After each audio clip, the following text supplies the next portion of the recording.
Hello, hi. Good morning. Can you hear me? Yes.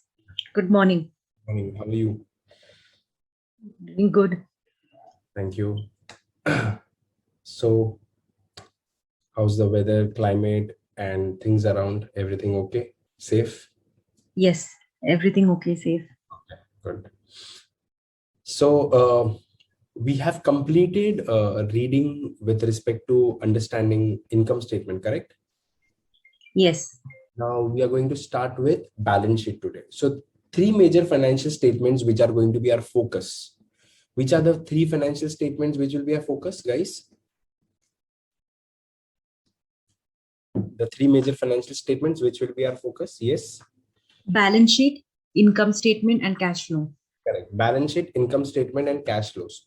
Of that, we are done with income statement. Now we will be focusing on balance sheet and later on with the cash flows. Okay, so the biggest difference between income statement and balance sheet, the biggest difference between income statement and balance sheet is income statement is income and expenses over a period of time. It's for, let's say, entire 1 year, right? So these are values of gains, losses, expenses, and incomes during the period. That's why we generally write income statement for the period 2020 or 2011, 2021, right? We write for the year. So we write about the income statement, we write income statement or profit and loss for the year ended. But when it comes to balance sheet, what do we write on the balance sheet? As on December 31st, as on September 30, as on March 31st, right? So balance sheet is at a particular point of time. Income statement is over the period for the entire year. Balance sheet is at a particular point of time. Clear, right? So that's the first biggest difference. Income statement tells you how much did you gain or loss during the year, whereas balance sheet tells you the cumulative value of your assets and liabilities and along with that equities at a particular point of time. So let's discuss what are the main features of the balance sheet. What are the components or elements in the balance sheet? The three major things that we have in the balance sheet is assets, right? And these assets are funded by the liabilities, correct, and equities. So the equation is asset is equal to liabilities plus equities. It dwells down to the concept of asset, which are your resources, right? Or they are also called as application of funds. And where do you get the funds from? Liabilities and equities. So sources of funds, that is liabilities and equities, and application of funds, that is assets, right? So this equation, asset equals to liabilities plus equities. What are assets? Assets are resources that the company owns or controls. And why do you have these assets? Why do you have these assets? So that you can get future economic benefits. You get future economic benefits. So these are assets owned or controlled by the company, right? Due to some transaction in the past where you had purchased these assets, right? And because of this, you are going to get future benefits. For example, when I have a machinery, when I have an equipment, I bought this equipment in the past because I'm expecting to generate products from these equipments, right? And therefore the revenue from these equipments. Therefore, these are assets are resources controlled by the company or owned by the company. They will give future economic benefits. On the other end, liability are not your resources, but they are your obligations which you have to pay, in the future. So these are going to result in an outflow of economic resources in the future. So liabilities are your obligations for which you will have to pay money in the future. Correct? Now, from your assets, which are your resources, if you subtract all the liabilities that you have to pay from your assets, if you subtract all the liabilities which you have to pay, then what are you left with? We're left with a remaining value which is called equity. So equity is also called as the remaining value after paying off all the liabilities from the assets. So you have assets, And then when you pay off all the liabilities, what is remaining is called equity. And therefore, equity is also called as residual interest. Why is it called residual? Because it is a remaining part after paying off all the liabilities. These equity has several names. We call it as shareholders equity or stockholders equity, net assets, net worth, and we have several different names. This is the value of your stockholders or shareholders, correct? And this is the net value. This is the net value, which means this is the residual interest after paying off all the liabilities. So total assets minus total liabilities is going to be our equities. Everyone clear with this equation? Yes. Right. Now, if you recollect from the income statement, you had two different formats of income statement. We had a single step statement and a multi-step statement. They are just two different ways to present the income statement, correct? Similarly, in balance sheet also, we have two formats. One is a classified balance sheet and another is a liquidity based format. Classified balance sheet and liquidity based format. Now, we will discuss both of them one by one. But before that, before I start with classified balance sheet, let me discuss the liquidity based format. Liquidity based format is generally used in the banking industry. It is most famously used in the banking industry and allowed only under IFRS. US GAAP does not allow for liquidity based format. Everyone clear with me? Only IFRS allows liquidity based format, right? What is the importance of this format? Well, the name itself tells us that under this format, you're going to present all the assets and liabilities in the order of their liquidity. First of all, what is liquidity? Liquidity, what is the first thing that comes to your mind when you hear this? Which can be converted like in cash. In cash, easily, right? So Yes. the one which can be converted into cash faster is called liquidity. Now, when it comes to assets, those assets which can quickly be converted into cash, they are called liquid assets, most liquid assets, correct? On the other end, what happens on the other end? On the other end, in case of liabilities, which liabilities are going to be said as liquid? Those which are going to be, which I have to pay immediate, they are said to be the most liquid liabilities. So in case of assets, we will see what are the different types of assets. But if you see cash and equivalents, these are the most liquid assets. These are the assets which you can quickly, they are already in cash, so you don't have to convert them into cash, but they're the most liquid assets. So they'll be presented on the top, followed by less liquid assets, right? In fact, in the later part, you will see property, plant and equipment, intangible. These are assets which are least liquid, so they are at the bottom of the order, correct? In the liability side, the ones which you may have to pay immediate will be at the top. So the most liquid will be the one which you will have to pay immediate, correct? Those will be at the top. So this type of balance sheet is very much essential in a banking sector, because in banks, you need to know the liquidity of the assets and liabilities. You need to know which assets can be easily converted into cash to pay off the liabilities. In case of banks, the quality of assets and liabilities matters a lot, especially the quality of assets, the loan portfolio, right? Therefore, in banking industry, most of the cases, especially in IFRS, banks do present the balance sheet in a very different manner, and that balance sheet format is called liquidity based format. Everyone clear with this? Correct. So assets and liabilities, under assets and liabilities, you'll have all the assets, but they will be presented in the sequence of their liquidity. Clear? In the order of their liquidity. Everyone with me on this? Yes. Now comes an important format, which is required under IFRS and US GAAP. I say required, okay? And that is the classified balance sheet. Under classified balance sheet, as the name goes, and where I will show you how it looks like, you are going to classify the assets and liabilities into current and non-current, current and non-current. So under the assets, you will have all the current assets clubbed together, current liabilities clubbed together, and then you have the remaining assets and liabilities, which are called non-current assets and non-current liabilities. So current asset means all those assets which will be liquidated within 1 year.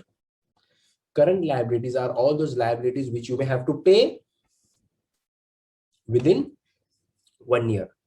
Now, guys, when I say within 1 year, it's not specifically only 1 year. We will now discuss. They are also called something which you will have to convert within, will be converted in one operating cycle. Now, I'll come to that point, what is operating cycle. But as of now, for your reference, current asset and current liability are going to be settled within 1 year. 1 year. And everything else is non-current asset or non-current liability. So non-current assets and non-current liabilities are those which are going to be taking more than 1 year, right? So when a balance sheet is prepared where the assets and liabilities are classified as current, non-current, that format is called classified balance sheet format. Everyone with me on this? Correct. So assets and liabilities are classified as current asset, non-current asset, current liability, non-current liability. Correct, everyone? Just a small hint, if I can show you all how does a particular balance sheet. Just let me show you all the screen if possible.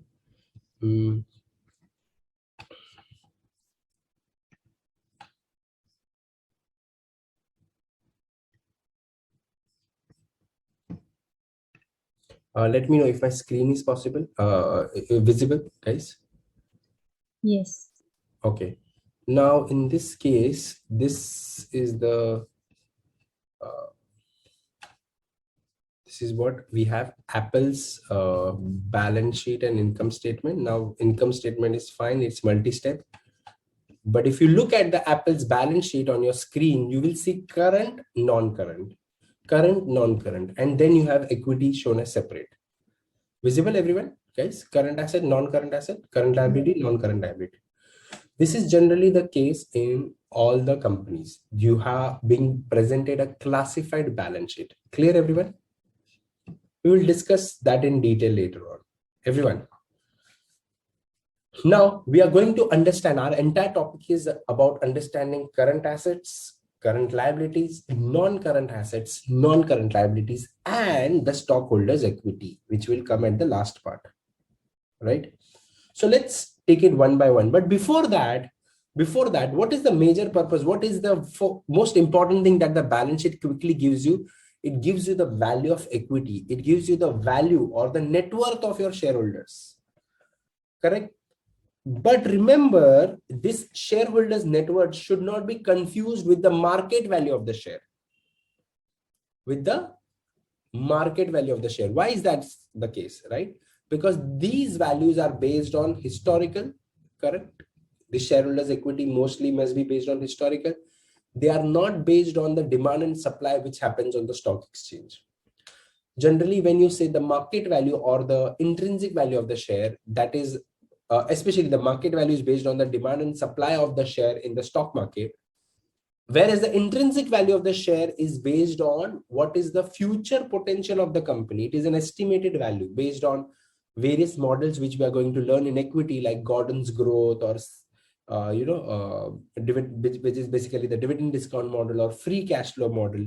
So based on various estimations is what we get the intrinsic value of the share. Now that is very different from what you see as the balance sheet value of equity. So balance sheet value of equity is very much different from the actual share price. Okay.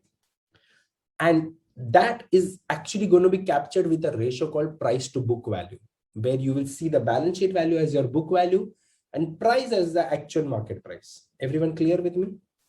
So this balance sheet value of equity should not be confused with the actual market price. Clear? Now, there are some problems like this with respect to balance sheet. First of all, in balance sheet, the different types of assets and liabilities you see, they have different measurement base. What do I mean by measurement base? We touched upon this when we were doing the topic, the topic of reading 20, if you recollect, where we touched on different measurement base. You remember this? Historical cost, amortized cost, current cost. Everyone, do you recollect this? Yes. So what is the scenario here? On the balance sheet, you have not all assets only on historical cost. You have some assets which are valued at historical cost, some are valued at fair value, amortized cost, and so on.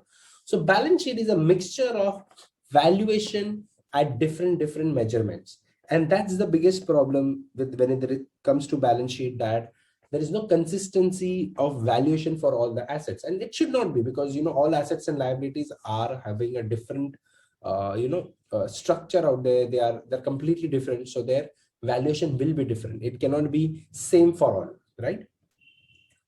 The second important thing is that, let's say you have calculated or you have presented the balance sheet, you have presented the balance sheet as on 31st December 2021 or 22. However, if you want to look at this value after 10 or 15 days, or after 1 month, or after 2 months, you still will refer the closing balance sheet reported under 10K of the last financial year, right? Everyone? So if I today want to look at Apple's balance sheet, Apple generally presents its balance sheet on 30th September. It's presented as on 30th September. So last balance sheet of Apple I will have based on 30th September of 2020, right? Now, guys, today if I want to see Apple's assets and liabilities value, I'll have to refer that balance sheet. But won't the value be substantially changed if I'm looking on it after a couple of months? It must have changed, right? So even though at that time I reported everything at fair value, they must have changed from that time till today's time. So from the date of reporting till the date when you're looking at, the fair value may have substantially changed. So balance sheet is generally an outdated thing if you are going to look it after the balance sheet date.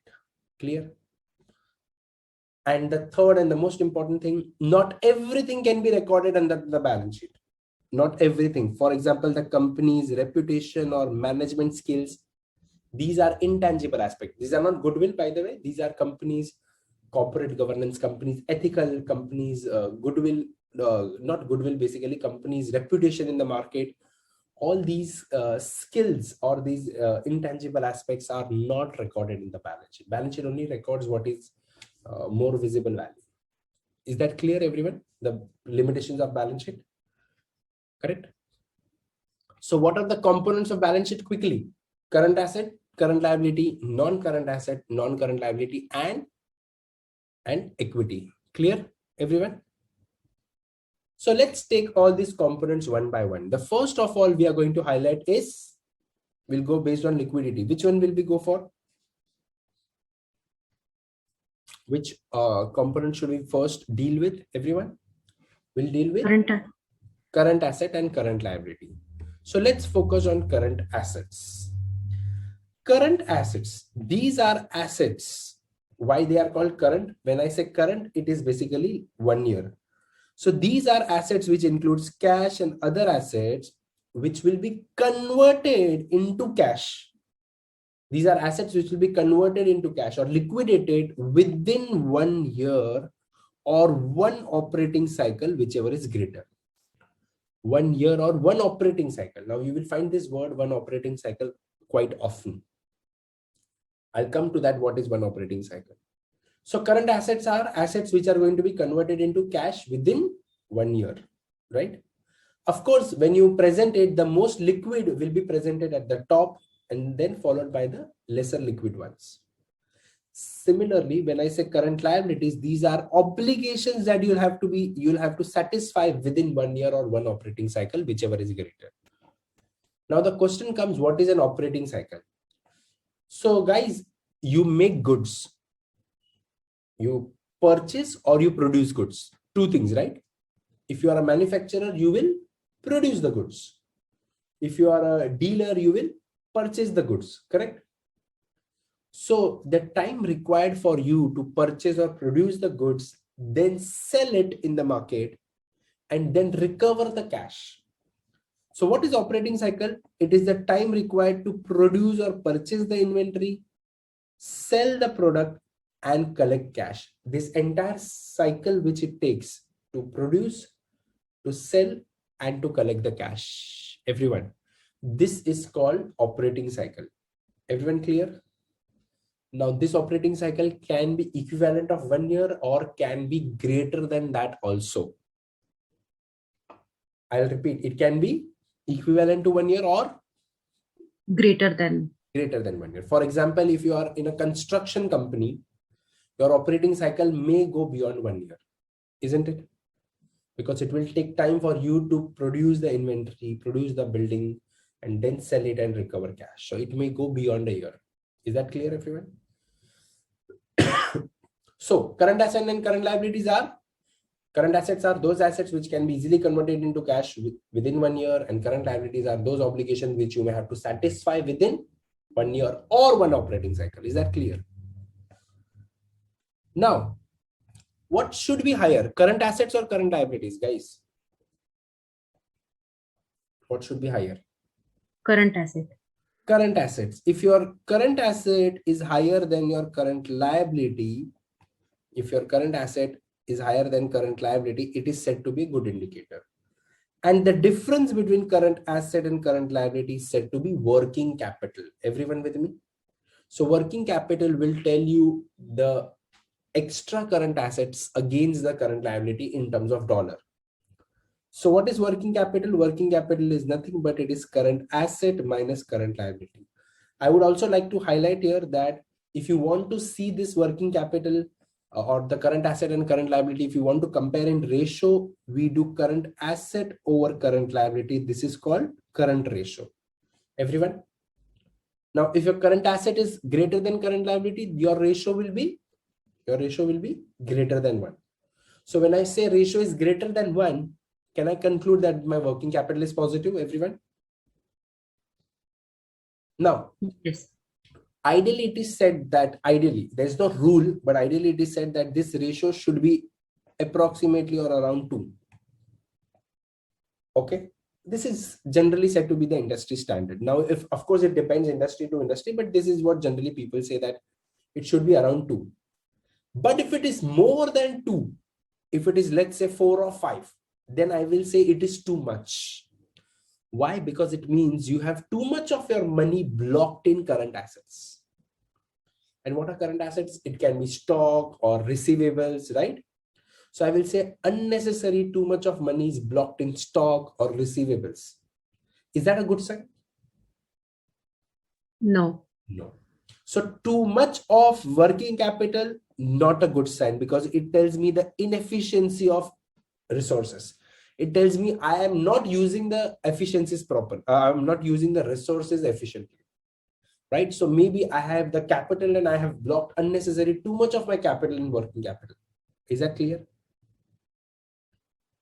But on the contrary, if it is too little, even that's a problem.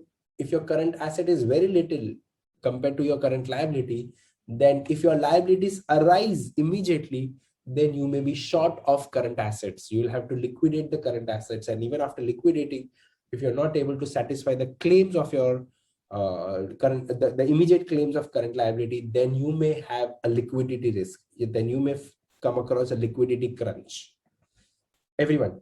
So too much of working capital, not good. Too little, also not good. Is that clear, everyone? Any questions, anyone?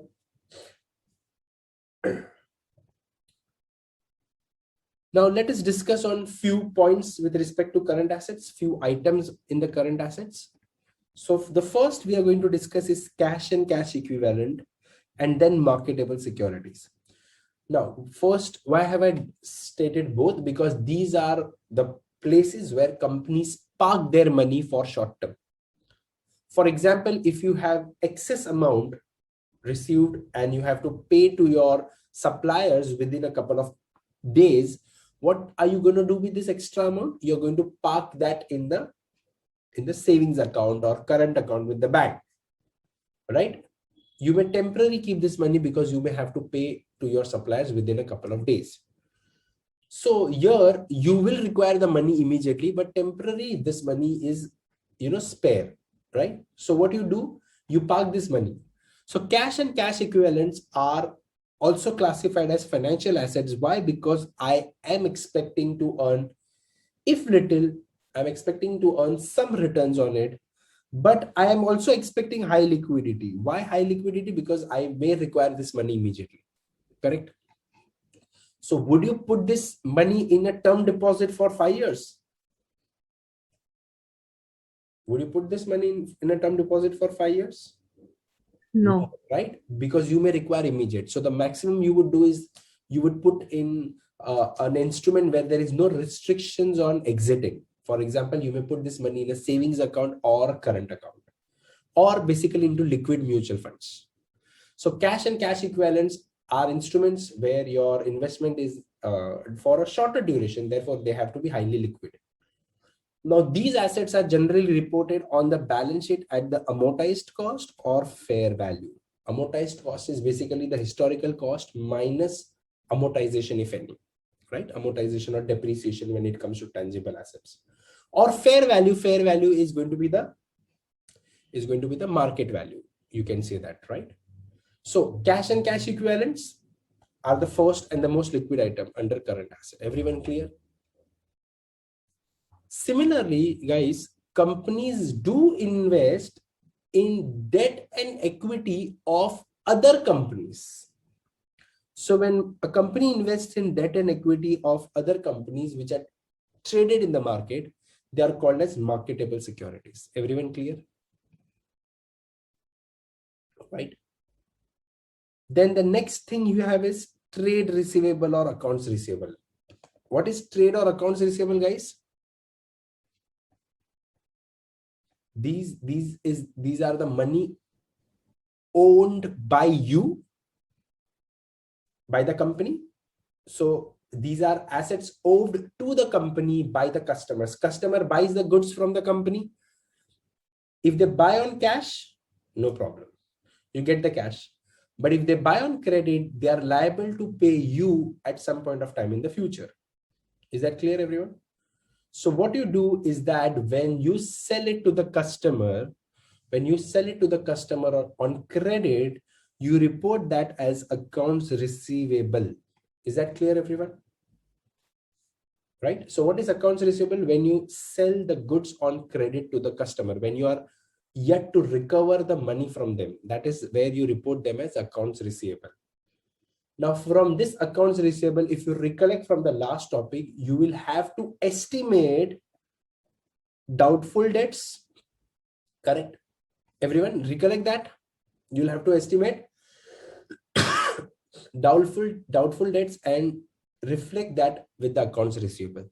So if your accounts receivable are 100, but if you believe that out of this $5 is your estimation that may not be recoverable, it may turn doubtful, it may turn a bad debt, then you may show this as 95 as your accounts receivable. Is that clear, everyone? Correct?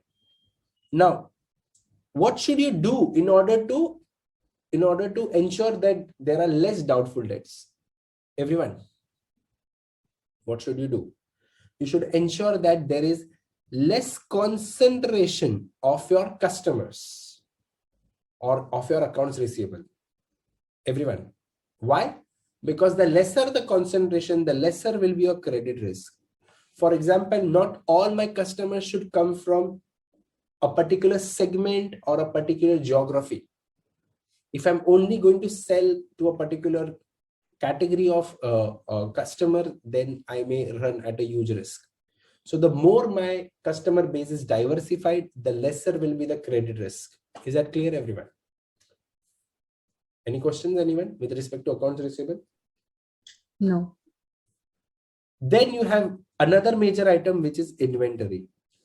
Now, inventory on the balance sheet is which inventory, guys? The inventory which is unsold.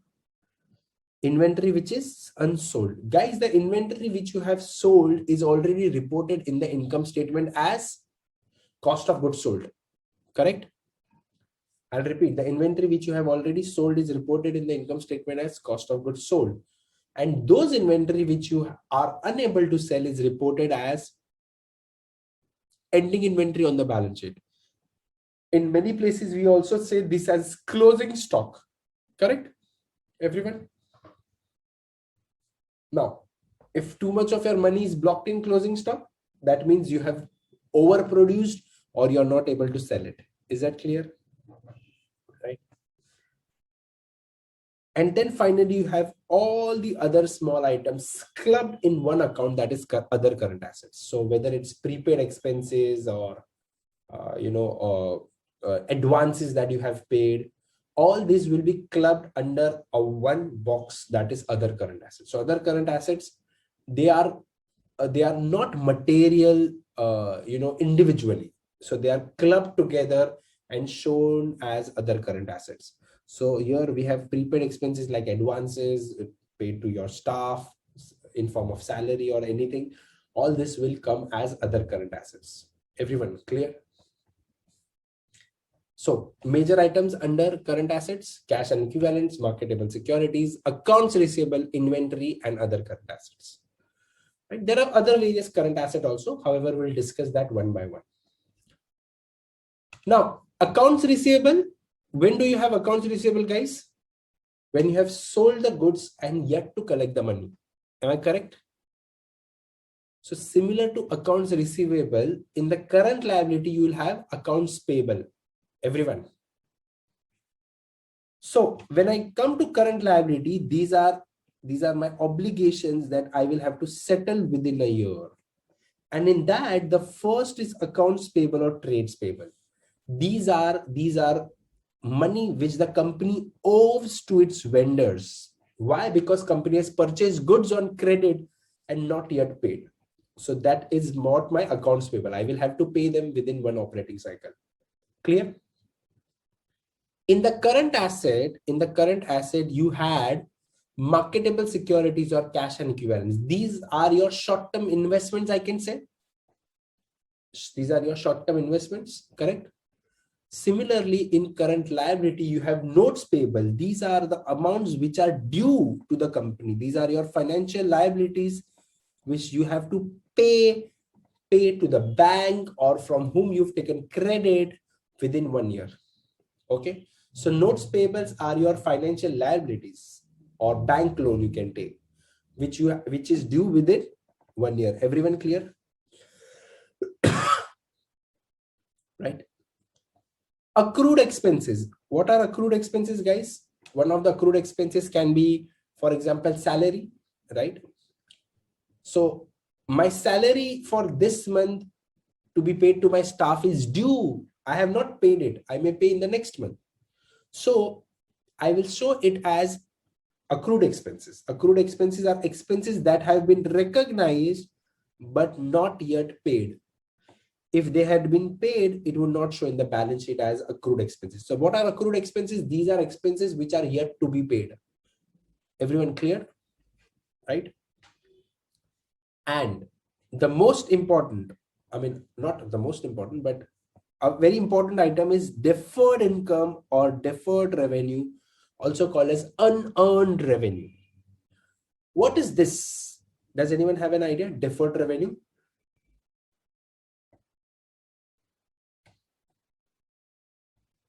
Anyone has an idea for deferred revenue? Okay. For example, let's say I have started the batch for CFA. I have taken the fees in advance, but I have not yet delivered all the lectures. So I will report this because I have not delivered the service, right? But I have received the money before. So I will report this as unearned revenue or deferred income. Why? Because I have received the payment in advance. When I say advance, it means that I have yet to deliver the goods or services, but I've already received the payment. So when you receive the advance, that is termed as deferred income or deferred revenue or unearned revenue. Everyone clear? Yes, just like magazine subscription Yes. also. For magazine subscription, or when you subscribe for Netflix, you take an annual package. So you've already paid the Netflix. So what Netflix will report as unearned income, right? And whenever it delivers you the monthly data, at that time they will recognize the revenue. Clear? Any questions till now, guys? Everyone clear with current asset and current liability? Now, within this current asset, there is a very important discussion on inventory. Now, you see here the entire discussion on inventory. There is this entire page dedicated to inventory, where we are going to see what are the different types of inventory method. We are already aware about FIFO, LIFO, correct, everyone? Everyone aware about FIFO, LIFO now? Yes. Yes. However, we are also going to see how the inventory is reported on the balance sheet. But I will not touch this point now, because we are going to do an entire reading which is based on inventory. So this section which you see here of inventory, I will touch upon this section when we go for reading number 25, which is completely based on inventory. At that time, we will discuss about the inventory measurement. So it is connected. So we are not ignoring it now. We will come back to this point when we do reading number 25. So as of now, I'm not going in detailed discussion about inventory, because these things will be repeated back when we go to the inventory topic, where we have entire discussion about inventory, and we are going to go in detail about the inventory cost flow methods, inventory valuation, how they are reported in the balance sheet. So there it will be in much detail, and at that time we'll do all these problems as well. Is that clear, everyone? So we are delaying it for now, and we will cover it when we do the inventory topic, right? Now, so after inventory, the other big focus in this topic is after current asset and current liability, we now move to non-current assets, and then we'll go to non-current liability. Non-current assets, these are assets which have life more than 1 year, correct? So the first biggest non-current asset, the most important non-current asset is PPE. Everyone, what is PPE? You'll find this word very often in the entire syllabus. It is property, plant, and equipment. Everyone clear? What are these? These are tangible assets. Everyone, correct? Why have you deployed the tangible assets? Because you expect you need these assets to produce the goods or to deliver the services. So generally PPE includes land, building, machinery, equipment, furniture, and even natural resources. So if you have an oil field, even that's under going to be a part of PPE. Clear? Now comes an important thing. Under IFRS and under US GAAP, this value of PPE is reported using a model. So under IFRS, PPE can be reported using the cost model or the revaluation model. Now I will discuss what is the cost model and what is the revaluation model. But under IFRS, they are reported either, you have a choice, cost or revaluation. But under US GAAP, only the cost model is used. So revaluation model is, I can say, not allowed under US GAAP and only allowed under IFRS. Everyone with me? Clear? Right? So cost model is the only model allowed under US GAAP, but revaluation model is not allowed under US GAAP. Is that clear, everyone? Now, what is the cost model? The name itself is cost, where you are going to record the asset at amortized cost, which is historical cost minus the depreciation or amortization or any other non-cash charge. For example, if you had bought the asset 2 years back at 100 and you depreciate the asset at $20, right? So let's say you have depreciated the asset by $40 till now. That is your depreciation. So at what rate are you going to report the asset? You're going to report the asset at $60 on your balance sheet. This is called the amortized cost. Everyone with me? So what is amortized cost? Amortized cost is historical cost minus the depreciation, right? Everyone, any questions, anyone here? So historical cost, what is historical cost, guys, by the way? Historical cost is the cost at which you had purchased the asset in the past, right? At which you had purchased the asset in the past. So That is what my historical cost is. Now, every year when I depreciate, my value of asset will keep on going down. Is there a chance where the value of asset can go up if I'm reporting at cost model? Anyone? Please let me know. Is there a chance that the value of asset can go up under cost model? No. Why? Because historical cost you are using and every year you are depreciating. So under the cost model, listen it carefully. Under the cost model, the assets value can never go up. Okay. But it will keep on going down. However, there will be a point where you feel that the assets value can never be recovered. I'll repeat. There is a point where you feel the assets value can never be recovered. When I say recovered, at that time, I'm comparing it with the balance sheet value, which is the carrying value. So if you think that the assets recoverable amount, which means the amount that you will get, if you feel the assets recoverable amount is going to be less than the carrying amount, or when you say the carrying amount exceeds the recoverable amount, at that time, you will do something with the asset, which is called impairment. Impair, which means for you, the asset now is going to never recover. Its value has fallen so much that it will never recover. So under the cost model, PPE must be tested for impairment. So you may have to check your assets whether they are impaired or not. Impairment is a condition where you feel that the assets value will never be recoverable. Everyone, correct? Now, we will learn about this in detail when we do a topic called long-lived asset. We have a topic of long-lived asset, right? Where we are going to learn in detail. But guys, everyone, what is impairment? Impairment is a condition when you feel the assets value is not recoverable, which means its value is way below the carrying amount. Everyone with me, right? In such a case, we do the impairment. So let's say the asset's carrying value was $100, but its recoverable amount is only $60. Should I do the impairment or not? From 100, Yes. it shows me the recoverable amount shows me only $60. So what is the difference here, guys? The difference is of $40. This $40 is reported as impairment loss or loss due to impairment. Everyone. So this difference between the carrying amount and the recoverable amount, this is what we write down the asset. The asset's value is lowered down.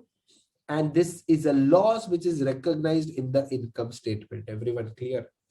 So the asset value may drop from 100 to 60, and this drop is called write down, this basically, and this is reported as a loss in the income statement. Is that clear? Right? Now, what if in the future the asset which is now impaired is an estimation where you think that the asset's value has fallen down. But what if in the future the asset recovers? The asset has become better.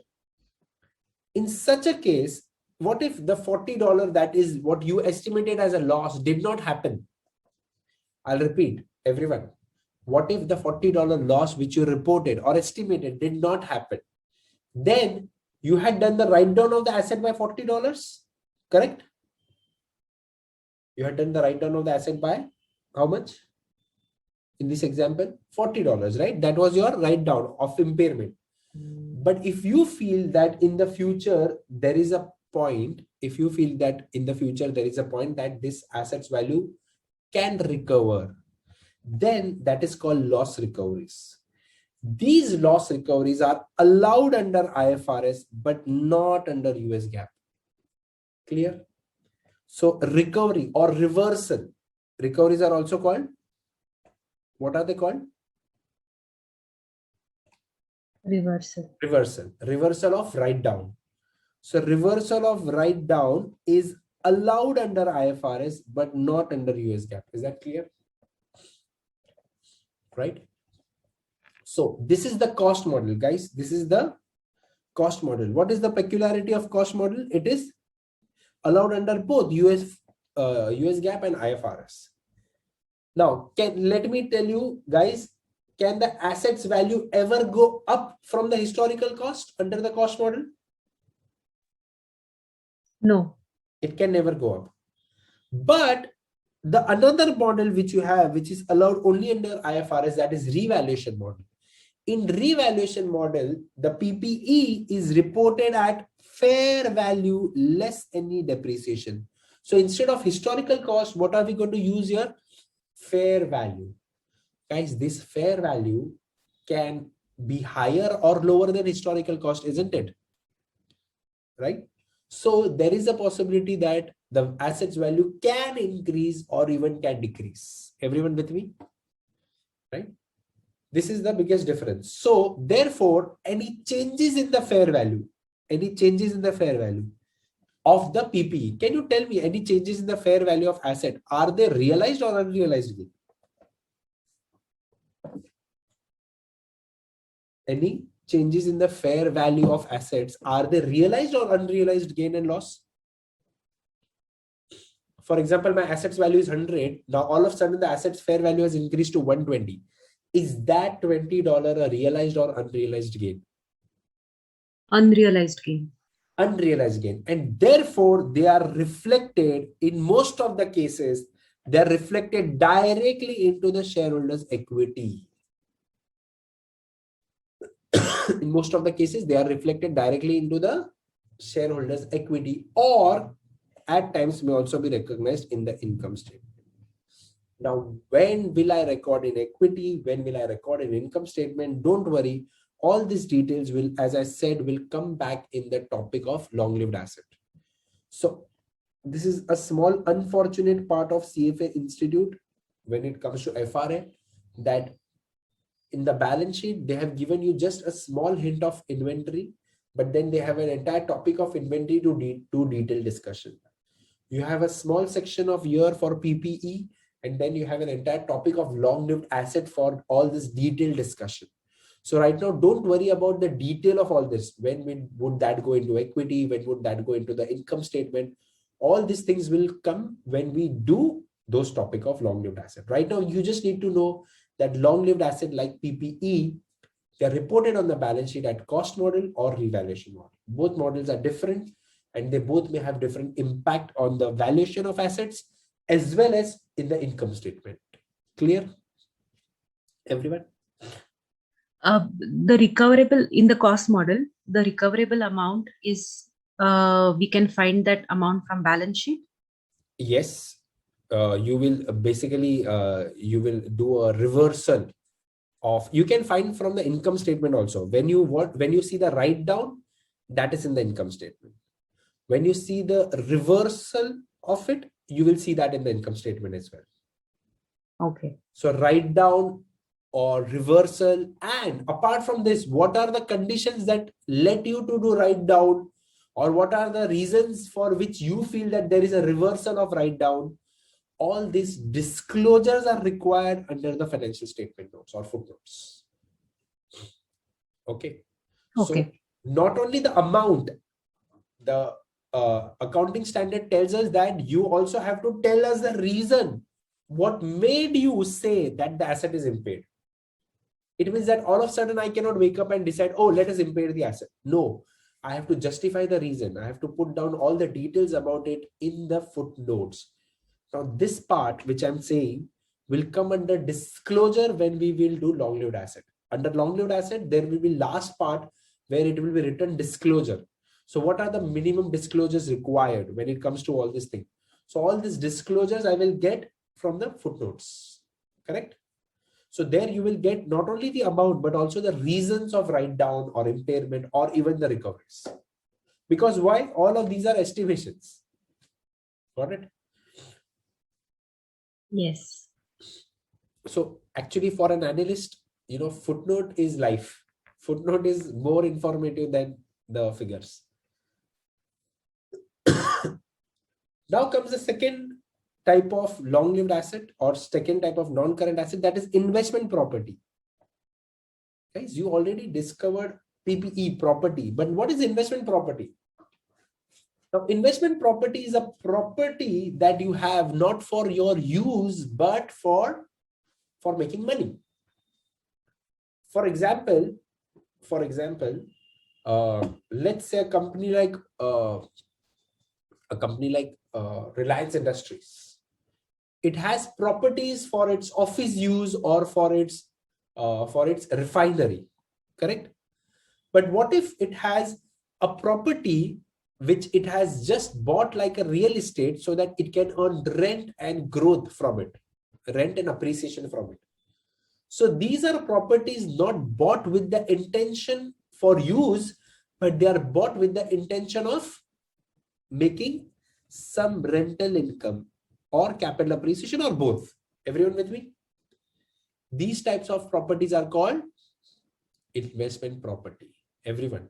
So if you are an industry, if you are a company where you have taken the property not for your use, but you have taken the property to earn rental income, then that's called an investment property. Is that clear, everyone?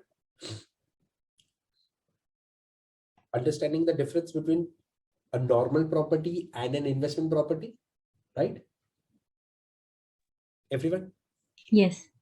Now, remember one thing, that IFRS allows you to classify properties as normal PPE and investment property.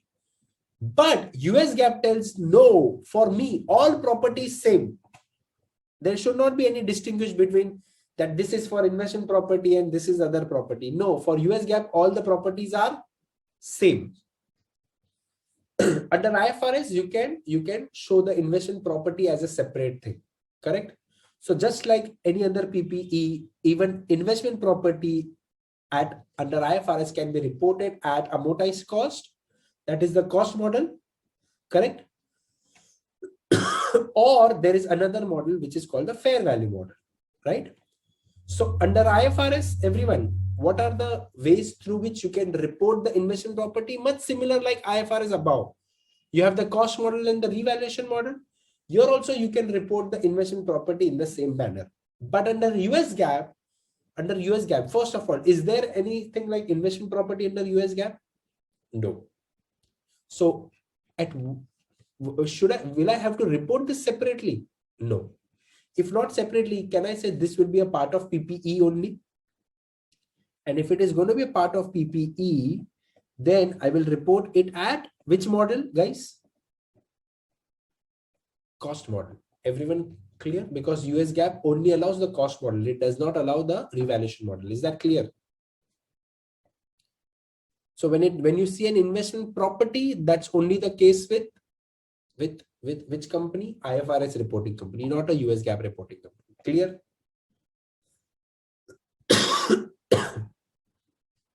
Any questions, anyone? No. Now, before I go to deferred tax, let me go to intangible assets, or let us first take deferred tax. Deferred tax asset, and the opposite to is deferred tax liability. So guys, one very important thing, that when you present the financial statements, these are financial, when you present financial statement, they are in accordance with the reporting standards, isn't it? For example, when you prepare a financial statement with respect to IFRS, what is your intention of reporting financial statements with respect to accounting standard? Why do you do that? Why do you follow an accounting standard when you report a financial statement? Can you tell me the reason? What if you have a different method of showing the financial statements and I have a different method? How can an investor compare, right? There needs to be consistency, right? This is what we learned from reading 19 and 20. When you do financial reporting, we all need to have a consistency for investors to compare, right? So financial statements are reported in accordance with the reporting standard, correct?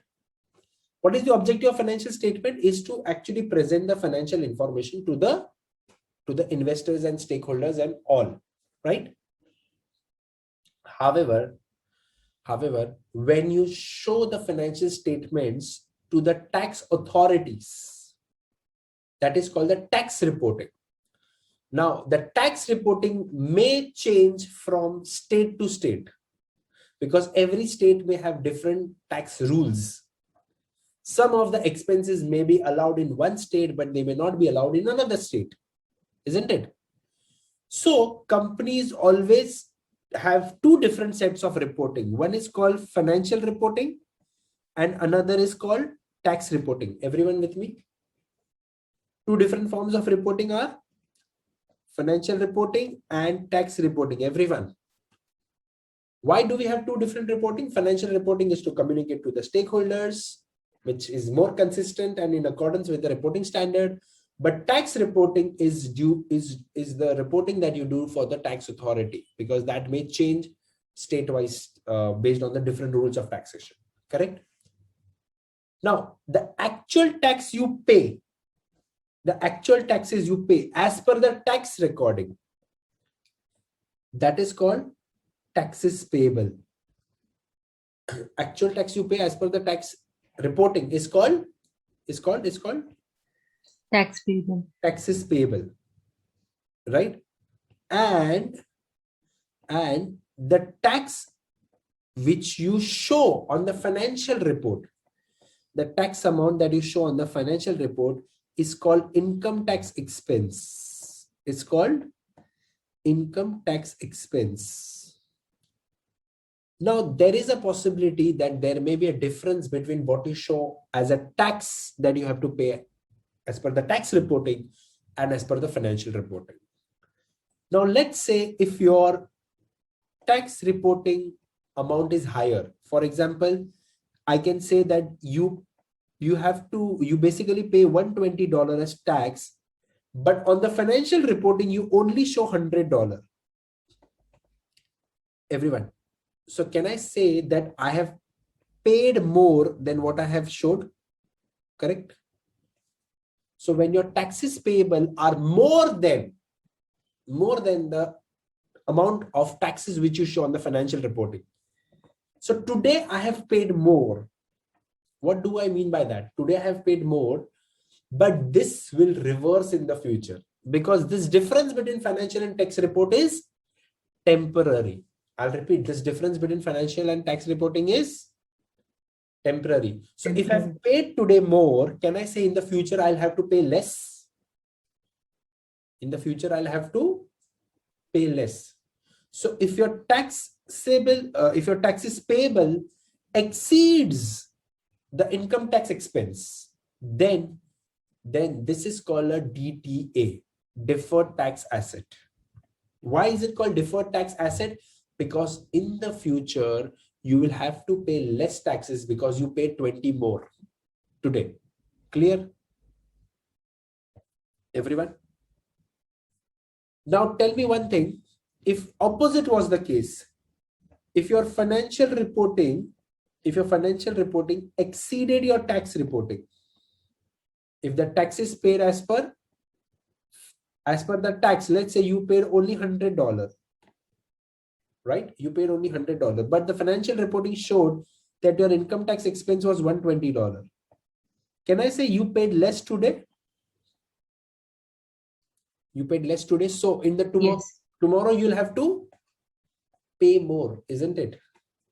And tomorrow when I'll have to pay more, I will classify this as deferred tax liability, which will come under the non-current part. So what is deferred tax liability? It is when your income taxes payable are compared, when you compare them with the taxes payable as per tax reporting.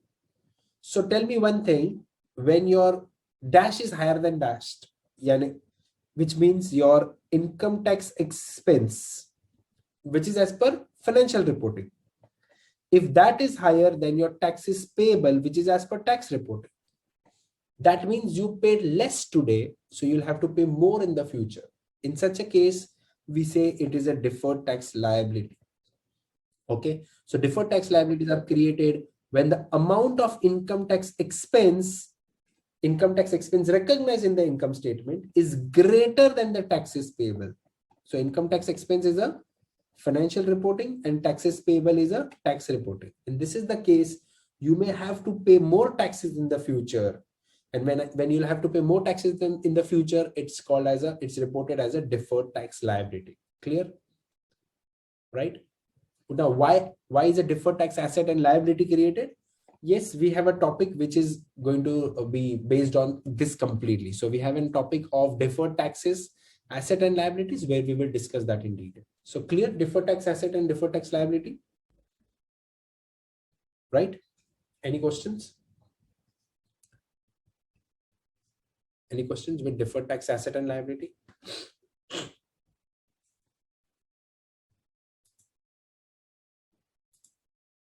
Yes.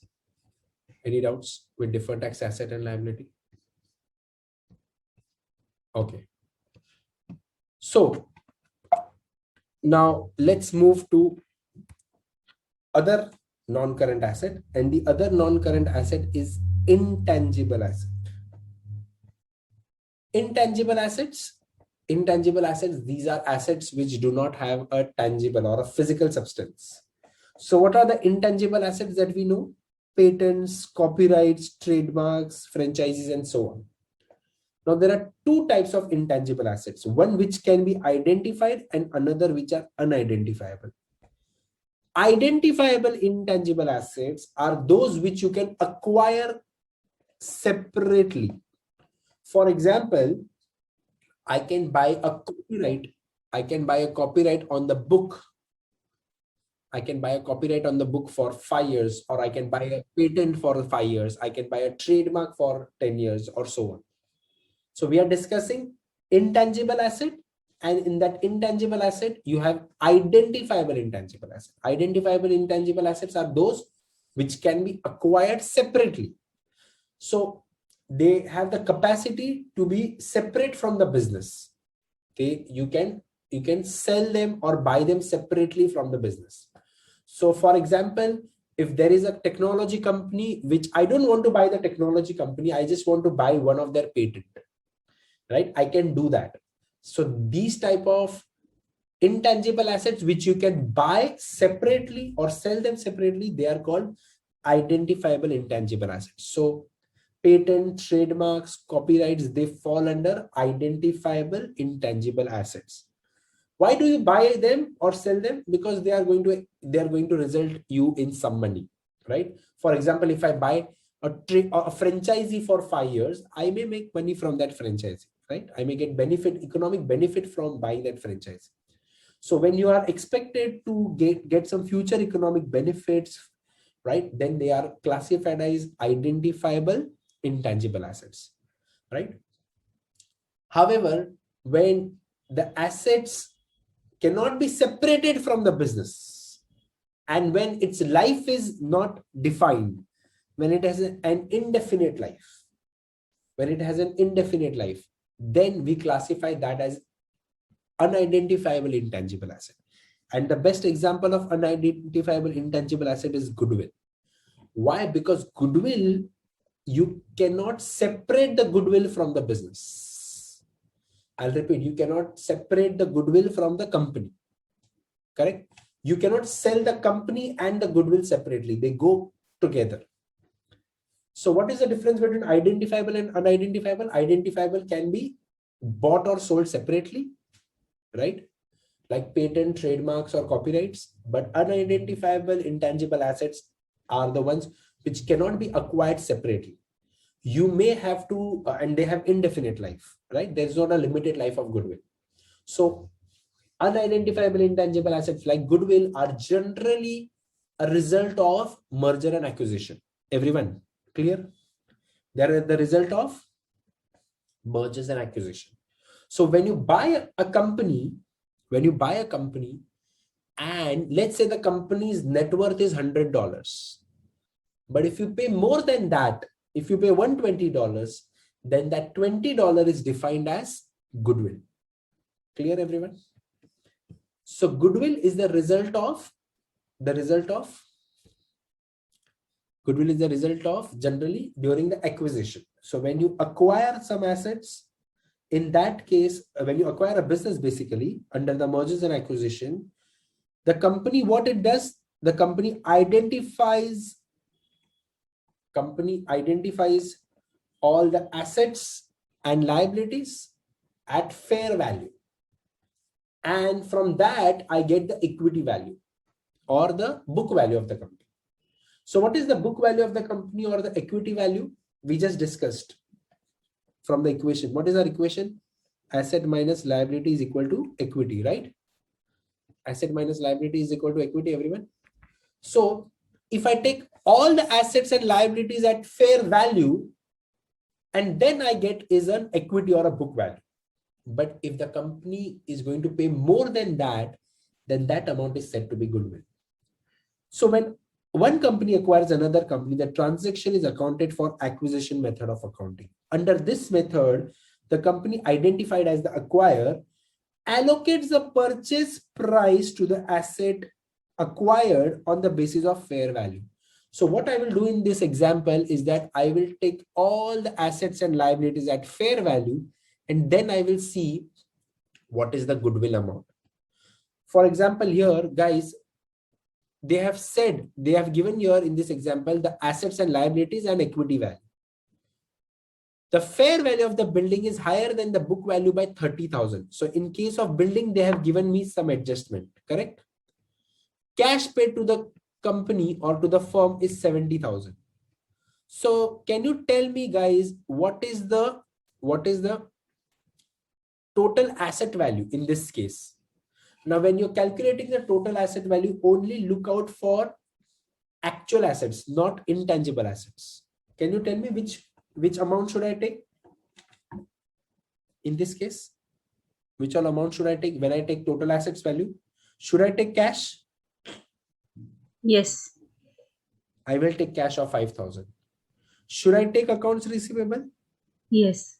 Yes, I will take accounts receivable. Should I take goodwill? No. No, I will not take, because that's not a actual value, right? Actual value. Should I take land? Yes, I will take land at 15,000. Now, what about building? The building's value is 25,000, but they said that the fair value of the building is higher than the book value by 30,000. So the book value is 25,000, but they said that the fair value is higher by 30,000. So how much should I take the value? 55. Correct? So I will take 55,000 as the building value. Now, can you calculate the total asset value? 5 plus 7 plus 15 plus 55.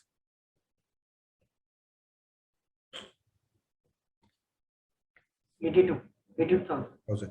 82,000 is the fair value of all the assets. Now, when it comes to liabilities, which are the liabilities I should take? Accounts payable and debt. Don't do the mistake of taking common equity. Okay, because that's not a liability, that's an equity. So even though you show that as a liability, this is assets, these are liabilities, and then this is equity. Right? So we are actually finding the value of equity. So don't take the value of equity under liabilities, right? I've generally seen many students doing that mistake. So the total liability that I have is 32,000. Am I correct? Now, when I find the book value based on the fair value method here, my book value will be 82,000 minus the liability of 32,000. My book value of the company is based on fair value is 50,000. Correct? But how much did I pay to buy this company? 70,000. 70,000 is the cash paid. So the remaining 20,000 is what is said to be the goodwill amount. So the extra amount that you paid over and above the fair value of the company's assets and liabilities, that is said to be goodwill. Is that clear? Everyone? So two important things. You should not take the intangible value into consideration when you're actually calculating the goodwill under the asset. And don't do the mistake of taking the common equity value when you are taking the total liability. Is that clear? Right? Yes. Everyone. So this is the goodwill, and this type of intangible asset is called what is it called as? Unidentifiable intangible asset, because I cannot separate this goodwill from the company. This is not the goodwill which is it is inseparable because it has an indefinite life, and this is visible only and only when you do the acquisition. However, once you acquire the company, what will you show? You will show on the balance sheet of your company as a goodwill of how much? 20,000, correct? But why did you pay 20,000 more? Why would someone pay more than the company's fair value? Any idea? Think logically.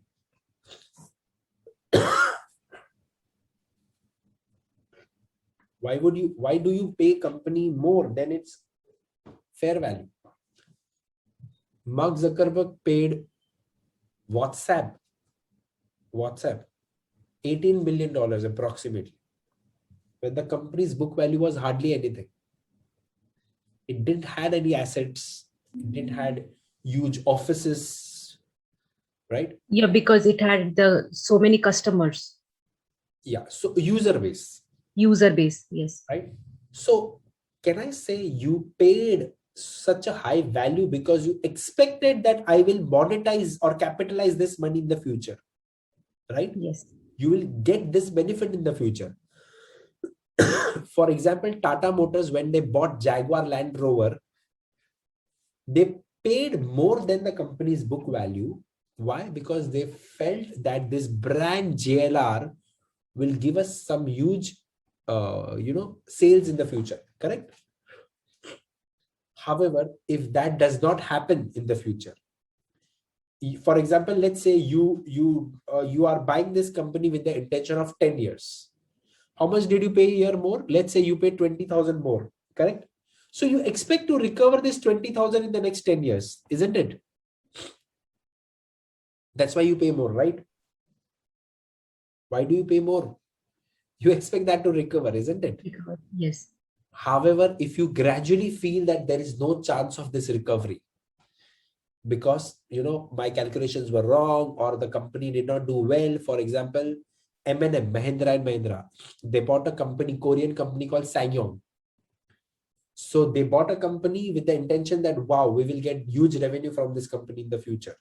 However, that did not happen as expected. So in that case, what is the situation?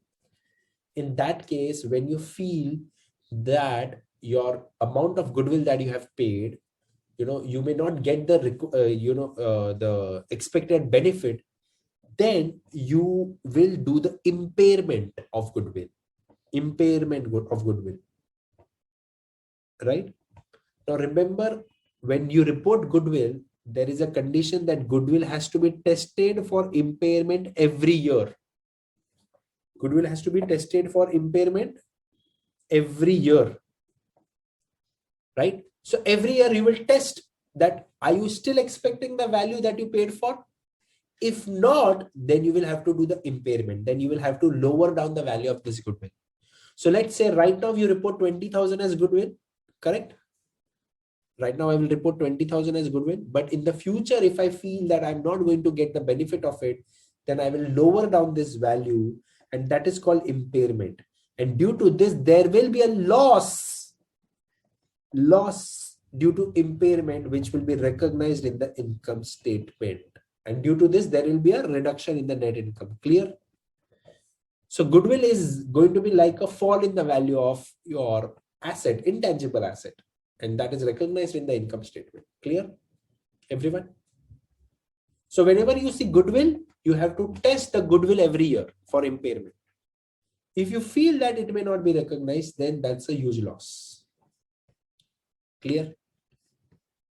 Any questions, anyone? Any questions, anyone? Yes.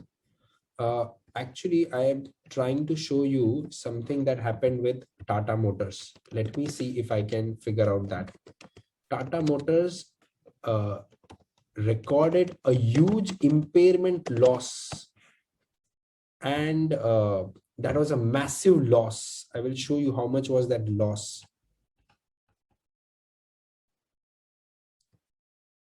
Let me show you.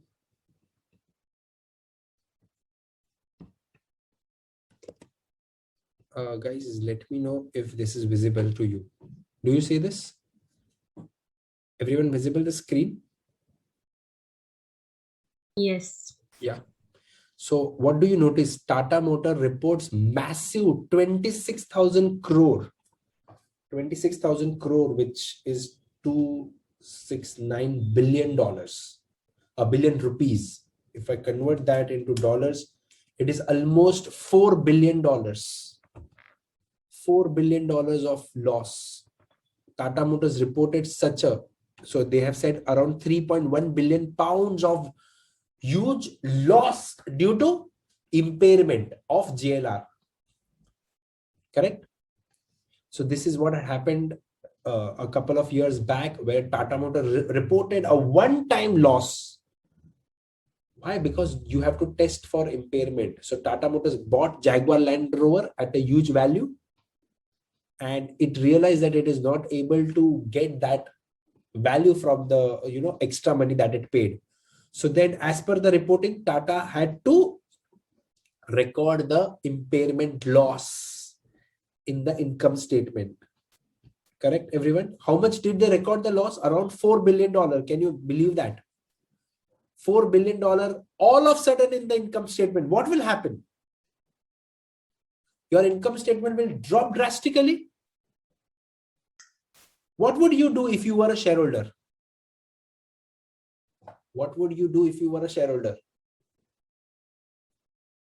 Will you dump the shares or not? Yes. Sell those shares. Yes. Yes, we will dump the shares because we are dumb. Why? Because this is not an actual loss. Remember, impairment is a loss like depreciation. It's a non-cash loss. So it's just a notional fall, not an actual fall. Are you getting me? So Yes. it's not the cash outflow from the company. So see, the way they created the news, Tata Motors reports a massive loss. But they should also say that it's a non-cash loss. It's not that this 26,000 crores or this $4 billion is going out from Tata company's, Tata Motors bank account. Impairment or depreciation or write down, these are non-cash items. They are notional. Of course, they drain down the income statement, but that does not mean that the share price should fall too much. It should not mean the end of the game for the company. Correct? See, that's the difference between an analyst reading a news and someone else reading a news. Correct, everyone? Yes. I'm very curious to know, like, how does the impairment work? Like, Okay. So there is a test for impairment, and that test depends asset wise. So IFRS and US GAAP, we will see that when we go for long-lived asset. IFRS and US GAAP both have the rules for testing whether your asset is impaired or not. Point number one. So they have a test, like you have a COVID test to define whether you have COVID or not. In the same manner, IFRS and US GAAP, they have the recoverability test. That means whether the goodwill is impaired or not. Once in that test, it is defined that it is impaired, then IFRS and US GAAP individually have different sets of calculation methods for how much should be the recognition. So there is a consistency in that. So it's not a random amount that is been recognized by Tata Motors. So first, they have to do the test based on whether they are reporting IFRS or US GAAP. And once it is concluded that there will be an impairment, then the amount of impairment is decided. Yes, we are going to do that in long-lived asset. We are going to first see whether it is impaired or not. And after that, we will also do the calculation of impairment. Clear? okay. So that's going to come in detail in long-lived asset. Interesting it is. In fact, the amount that you saw here for Tata Motors, that is the amount that you can actually calculate. You can actually do that. However, there is some estimation and judgment required there, but still IFRS and US GAAP have given specific way to measure the impairment loss. Clear? So any questions? Anyone? Non-current asset, clear? Intangible assets, clear everyone? Yes. Non-current liability, we are done with deferred tax liability. Let's discuss with the other type of liability, which is long-term liability, which is the loans or the debt which are payable, which are more than 1 year. So you've taken a 10-year loan, that is going to be classified as a long-term liability, right? Or non-current liability. So long-term financial liabilities include bank loans or notes payable. Basically, these are instruments which you may have to pay beyond 1 year. If the financial liabilities are not issued at face amount, for example, if you issue the bond at discount or a premium, then this discount or premium has to be amortized. I'll repeat. We will again, you may sound, it may sound very weird, but I'll repeat that we have a topic for this, which is called as long-lived non-current liabilities. So you have a topic of non-current liabilities or long-term liabilities, in which we will discuss this. But again, what are the important things here? You report the liability at face value on your balance sheet. But if you issue the bond at discount or premium, then the difference between the face value and the discount or premium is called amortized cost. This amount is also reported. Correct? So if financial liabilities are not issued at face amount, the liabilities are usually reported on the balance sheet at amortized cost. What is amortized cost? Amortized cost is equal to the issue price minus any principal payments, plus any amortized discount or minus any amortized premium. Don't worry about remembering the formula. You don't have to worry about it now. Absolutely don't worry. You will understand that later on. But just to give you an example, let's say I issue a bond of 100 at 95. Issue a bond of 100 at 95. So what is my issue price here? My issue price 95. 95 is my net price, right? Yes. Now, today the bond is at 95, but by maturity, it should turn back to 100. Why? Because on maturity, I have to pay back you the par value. Correct? Yes. So every year, the value of this bond will keep on increasing. Let's assume that it increases by a standard rate. So let's say every year the value of the bond will increase from 95 to 96 to 97, and by the end of the last year, it will become 100. Got it? This increase in the value of liability of a discount bond, can I say I will add to make it 100 or subtract to make it 100?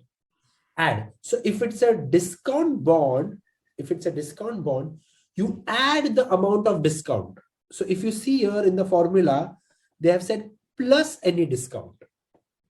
Correct?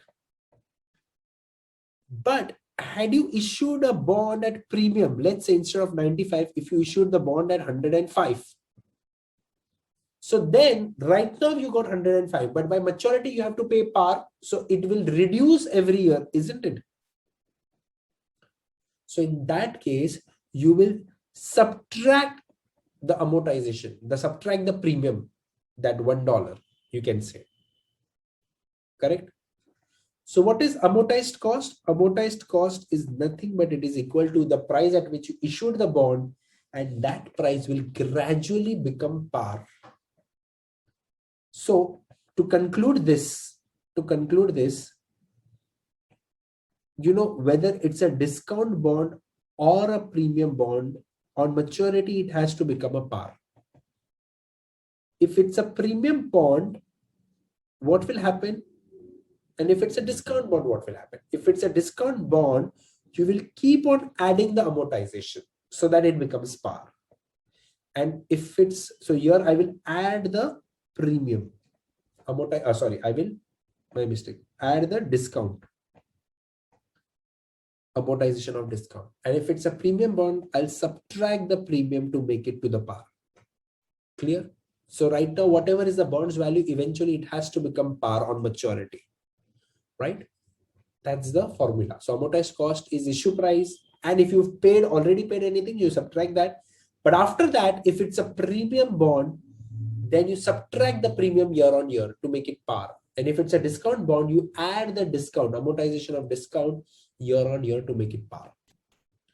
We'll learn this in more detail in long-term liabilities, but that's called the amortized cost, right? Now, in this case also, the liability can be short-term or the long-term. Now, for example, we already know that when we are saying non-current liabilities, they have to be for more than 1 year, isn't it?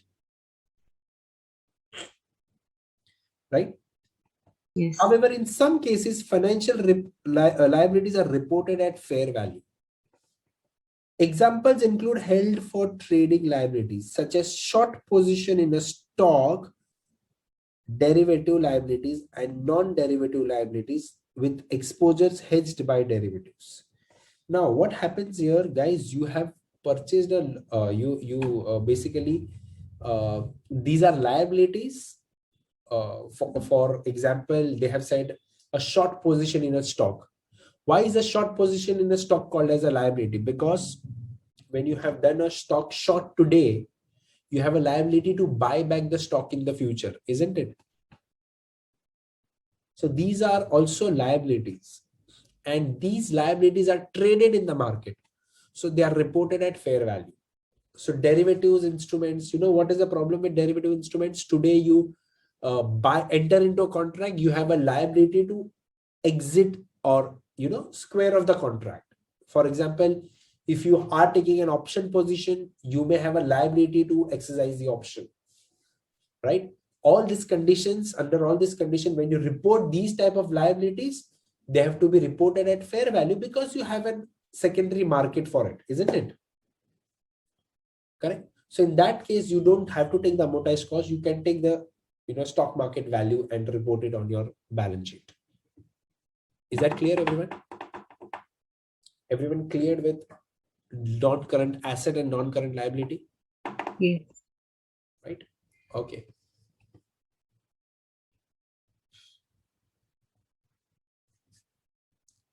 So let's move to the next part, that is financial assets. A very, very, very important part. Now, what are financial assets? First of all, these are, as said, these are assets. These are investments by the company in debt or equity securities. Okay. These are investments by the company in debt or equity, correct, of another companies. Now, what I've done is that I've highlighted, first of all, here we had already done the discussion of different types of cost: historical cost, amortized cost, NRV, present value, and fair value. We had done this discussion when we were doing reading number 20. In that, we had done all this discussion. However, I will again repeat quickly. What is historical cost? It is the cost at which you bought the asset in the past. Amortized cost is the historical cost minus the depreciation or amortization or impairment. Current cost is the cost that you may have to pay if you go to buy the asset today. NRV is the net realizable value. It's a value that you will get when you sell the asset today. And if you sell this asset to a related party, to a party which is also similar to you, that's called a fair value. So what is the value of the asset for someone else who would buy?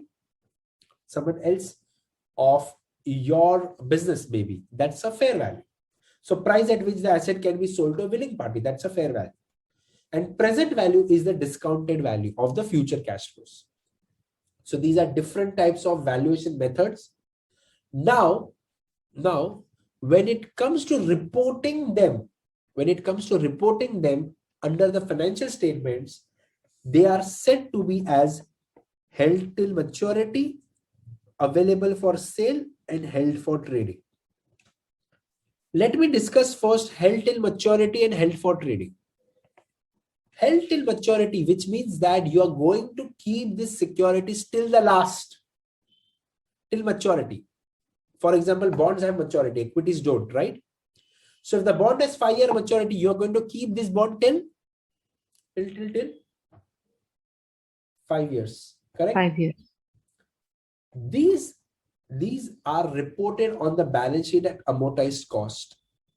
These are reported on the balance sheet at amortized cost, and therefore its name as per IFRS is also amortized cost. What is its name as per IFRS? Amortized cost. As per US GAAP, its name is HTM, held till maturity. Clear?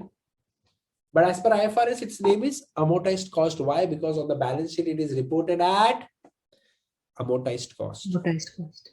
Now, let's say you report on the balance sheet at 100. You report on the balance sheet at 100, right? Now, in the next year, if the value of the asset goes up or down, that is unrealized gain or loss, right? If there is an unrealized gain or loss on these assets, you are not going to report that anywhere. But if there is a realized gain or loss, what is going to be a realized gain or loss? For example, you received interest. You received interest on the bond. Is that a realized gain? You received interest. Yes.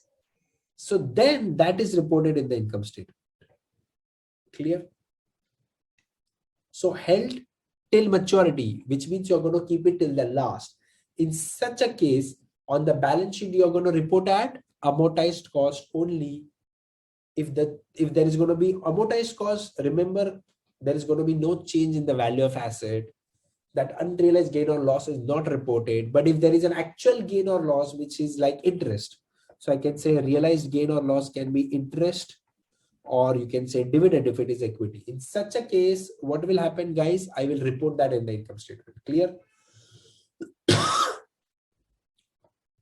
Now, the second type of asset, which I'm going to discuss, the financial asset, is held for trading. From the name, what do you make out? Held for trading. Are you going to keep it for long term or short term? Held for trading. What do you recollect from this? What do you make out from this? Held for trading. Are you going to keep it till maturity, or you're going to sell it when you find profitable? Correct? Sell it, yes. So held for maturity, these are assets that you have taken only to get some profits. You will exit them when you get money, right? Or you may also exit in the short period when you want money. So these assets are reported on the balance sheet because your investment horizon year is not till maturity. So on the balance sheet, they are reported at fair value. And if there is any change in the fair value, that is reported in the income statement. Income statement is also called as profit and loss. So they're reported on the balance sheet at fair value, and any unrealized gain or loss or any change in the fair value is reported in the P&L or income statement, correct? So as per US GAAP, they are said to be held for trading. But what is the name as per IFRS? See, it's very easy. What is the name of them as per IFRS? FVPL. What does FVPL stand for? Come on, everyone. FVPL, what does it stand for? Fair value, which is as per balance sheet, and P&L stands for profit and loss for unrealized gain and loss. Clear? That's the hint you have. Everyone with me? Yes. Now, in the same way, available for sale. See, now you know held for maturity, held till maturity, which means you're going to keep the security till the last. Held for trading, which means you're going to sell them whenever you make money. Available for sale are neither till maturity nor for trading. They are with you and you will sell them at some point of time in the future, but may not be immediate. such type of security are neither held for trading nor held till maturity. When you have securities which are not clubbed in either of them, they are clubbed under available for sale. And they are reported on the balance sheet at fair value, but any unrealized gain and loss is not reported in the income statement. But where is it reported? In the other comprehensive income. So what is its other name? What is its name as per IFRS? Check it, and that's going to be your hint. What is its name? FVOCI. What does FVOCI stand for? That on the balance sheet report at fair value, and on the for the unrealized gain and loss you report in the OCI. Clear?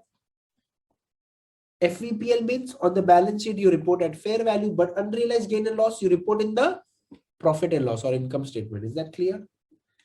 And amortized cost, which means on the balance sheet you put at amortized cost and nothing else. Unrealized gain and loss don't put anywhere. But realized gain and loss, it is always in the income statement. Clear, everyone? Now, if not clear, I will show you that with an example. And after this example, things should be clear. Okay. What do you notice here? I've put the purchase price of the security, and depending on whether the asset is classified as held to maturity, available for sale, or held for trading. First of all, can you tell me what are the IFRS names? These names that you see, they are US GAAP names. What are the IFRS names for held for maturity? They are called as amortized cost. Okay. They are called as amortized cost. Everyone with me? What is the IFRS name for held for trading? They are FVPL. Am I clear, everyone? FVPL, held for trading. And what is the available for sale? FVOCL. Clear? These are the IFRS names. So now they've given me the purchased cost is 35. This is the historical cost. Current market value, which is going to be the, purchase cost is the historical cost. Current market value, can I say this is going to be the fair value? As of now value, correct? And interest received, what is interest received? Realized or unrealized gain? Realized. This is my realized gain, or sorry, not loss. This is my realized gain, correct? So if it is held for maturity, if this security is held for maturity, what is the amount that I should put in the balance sheet? 35 or 30?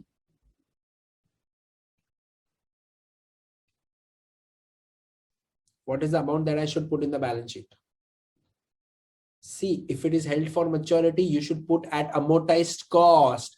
Amortized cost is historical cost minus depreciation or amortization. Do you have any depreciation or amortization here? No. No. So what is the historical cost? 35. 35. Right? And will there be any effect in the OCI?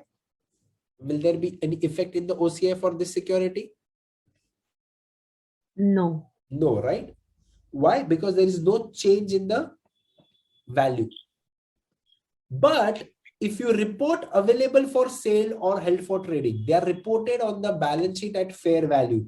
So at what value will I report them on the balance sheet? 30. Everyone, clear? Am I clear? Yes. Now, this 30 is the value which is, there is a loss, unrealized loss. Unrealized loss. Why? Because from 35, this has become 30.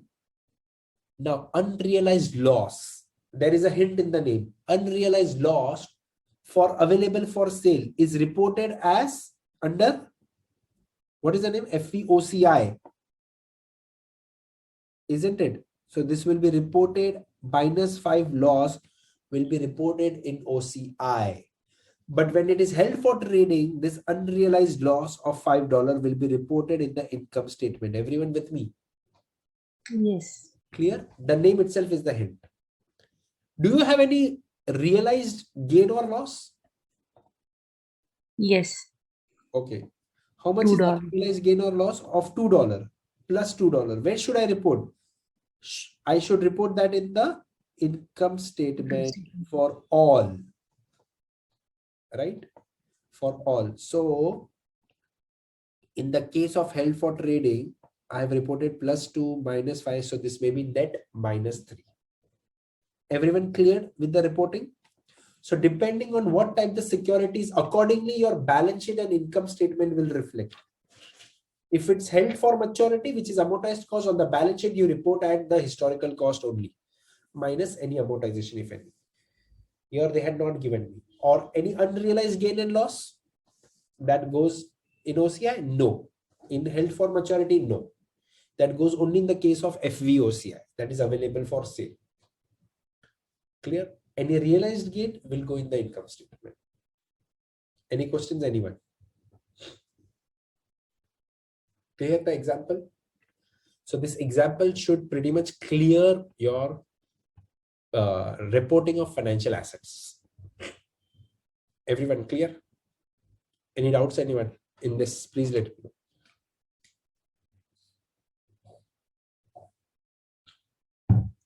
You know what? So held for maturity, available for sale, or held for trading. These were the names. Then, a couple of years back, IFRS changed the names so that they become easy for reporting. So now they have the proper names, FVOCI, FVPL. So the name itself tells you where will they be reported. So you don't have to worry about it. That's a much simplified way of naming assets when there is a confusion, because a lot of times people get confused. What is the difference between available for sale and held for trading? So anything which is not classified as kept till maturity or kept for short-term trading, that goes as available for sale.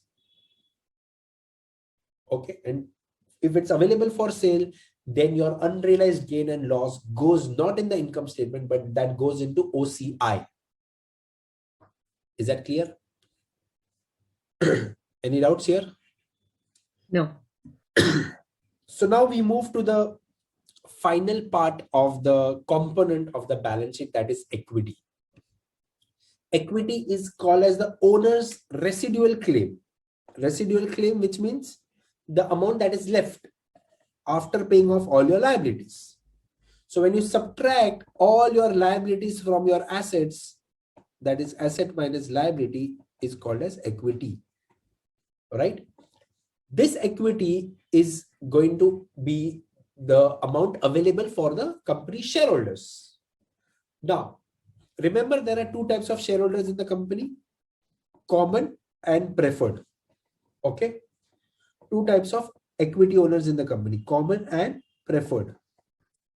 So what is going to be in the equity account? If you see, when I had shown the classified balance sheet here, in the equity, you have components like common stock, retained earnings, comprehensive income, treasury stock, and so on. So we will discuss about them one by one. Contributed capital. Contributed capital is the amount paid by the shareholders when they started the company. So let's say when you started the company, what was the amount contributed by the shareholders? That is called contributed capital. Let me put that as 100, or let me put that as 1000, right? Then what was the amount contributed by preferred shares? We will add that as well. So your first amount contributed by common shareholders, then we will add the amount of preferred shareholders. Clear? However, one important thing about preferred shares, see if the preferred shares can be of two categories, redeemable or non-redeemable.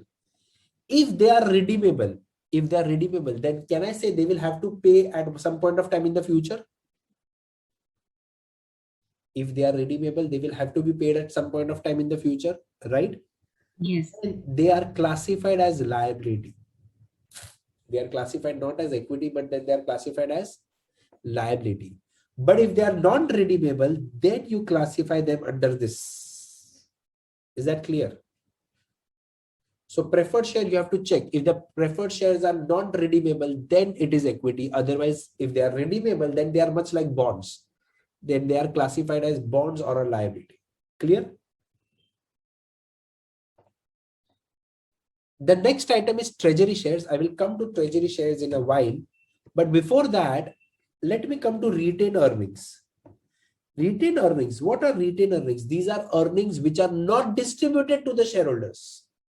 So you made net income. You made net income. And out of that net income, you gave some profits to the shareholders in the form of dividends, right? Now, what is remaining after that, that is called as retained earnings, isn't it? Everyone? Correct? So net income, you had net income of, let's say, $100 and you paid dividend of $20. So what is remaining is $80. This $80 goes under retained earnings. But when I go to the balance sheet, I don't have retained earnings of only this year. I have retained earnings of all the previous year. So it's a cumulative amount. So what does retained earning tells me? It's a cumulative amount of earnings which are not paid to the shareholders. Okay. So whatever is the shareholders' wealth not distributed to them till date is called retained earnings. Is that clear? Right? Now, do you report everything under retained earnings? No. There are some items which you do you report everything in the income statement? No. There are some gains and losses which you report in OCI, isn't it? So the cumulative value of OCI is also part of equity. Is that clear, everyone? Any doubts? So what are the things you have till now? Contributed capital, then you have preferred capital. Which preferred capital will you take? Redeemable or non-redeemable? Non-redeemable. Non-redeemable. You won't take the redeemable because then you classify that as a liability. Liability. Then you add retained earnings. Retained earnings is the cumulative profit that you have not distributed to the shareholders. And same way you have cumulated amount of OCI. All these things you add. Clear? But then you subtract two items. One is treasury shares and second is minority interest. What are treasury shares? Very interesting. Treasury shares are shares that the company has repurchased but not cancelled. Repurchased but not cancelled. For example, let's say the company decided to repurchase shares worth $100. So I will pay $100 and get 100 shares back. But when the company gets back its shares, it does not cancel out these shares. When I don't cancel out these shares, what does it mean? What does it mean? It means that the shares are still there, but not with the people, but with the company. So the company can issue them back whenever they want in the future, right? Everyone clear? Yes. So these shares reduce the shareholders' equity. But when the company will reissue them, that will increase the shareholders' equity. Correct? So treasury shares are the shares which the company has bought back. See, when the company issues shares, shareholders contribute. That's a contributed capital. But when the company buys back the shares, when it buybacks the shares, they have to be adjusted. They have to be subtracted. Correct, everyone? Yes. However, if the company reissues them, then you add them back. So right now, company has bought back the shares. They have repurchased the shares and held into a separate account that's called treasury shares. So these are shares not out in the market and therefore they have been bought back. So therefore you have to subtract them. Clear? Yes. So it is just the buyback of shares, right? Correct. Okay. So let's say company issued 8 million shares. So now this is going to increase, these 100 million shares will increase the shareholders amount, right? But if the company decided to do buyback, which Apple did, a huge buyback, so then these shares are not cancelled. The company has taken back the shares. So for now, from my shareholders' wealth, these amounts should be subtracted. Okay. If the company reissues them in the future, then you add it back. Right now, they don't belong to the shareholders because I paid money to the shareholders and got it back. So therefore, from the shareholders' wealth, it should be cancelled. Clear? Okay. Now, what is minority interest? Let's say you are a parent company. You are a parent company. For example, you are Walmart. You are a parent company. You may have a stake. You may have a substantial stake in one of the subsidiaries. Let's say you have a 90% stake in one of its subsidiaries. Now, when you prepare a consolidated financial statement, you take all the assets and liabilities of the subsidiaries. Correct? Yes. But are you the owner of entire assets and liabilities of the subsidiaries? No, right? No. Because some of the share belongs to the minority shareholders. So to prepare the consolidated statement, you add all the assets and liabilities, but then you adjust that portion which does not belong to you. That is called non-controlling or minority interest. So non-controlling or minority interest, what is that? The equity interest of minority shareholders in the subsidiary companies that have been consolidated. So when you prepare a consolidated report, you add back the subsidiaries, all assets and liabilities, right? But of that, the one which does not belong to you, let's say you added back the entire $100 of the subsidiary, but you were only 90% owner of it. So you will show a negative amount of $10, which does not belong to you, right? So the equity interest of minority shareholders in the subsidiary company that has been consolidated, but not completely belonging to the parent company. So what will we do? We will adjust this part from the parent company's consolidated report. That is called non-controlling or minority interest. Clear? Right? Yes. Any questions, anyone here? No. Right? So if you look at the equity, now, what does the equity consists of? The equity consists of contributed capital, whether by common or preferred equity, retained earnings, and OCI, the cumulative amount of that, minus two items, treasury shares and minority interest, right? Now, if I want to know, basically, if you see the complicated, let's assume if the complicated part is not there. So what happens? You make some profits in a year, right? Of that profits, you pay something as dividend. Correct? So let's say you made a profit of $100 and you paid a dividend of $10.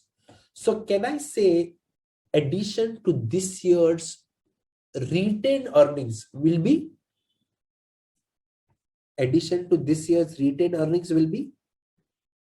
100 or 90? 90. 90. So in this year, how much will be the retained earnings? Extra 90. But what if I already had the beginning retained earnings of last year? Let's say last year my beginning retained earnings were 1,000. So beginning retained earnings were 1,000. I made a profit of 100 and I paid the dividend of 10.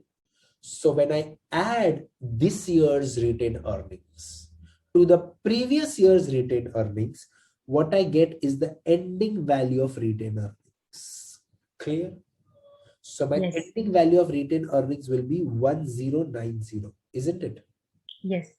So the formula is beginning retained earnings plus net income minus dividend is ending retained earnings. This equation is very important because at times they may give you the other values and they may ask you. So they may give you any three values and they may ask you to find the fourth. Many times I have seen that they don't give you the dividend values. So what do I need? I need the beginning, I need the ending, and I need the net income. In that way, I can twist the formula and I can find the missing figure. Clear? Right? And as you already know, comprehensive income is net income plus other comprehensive income. Right? Yes.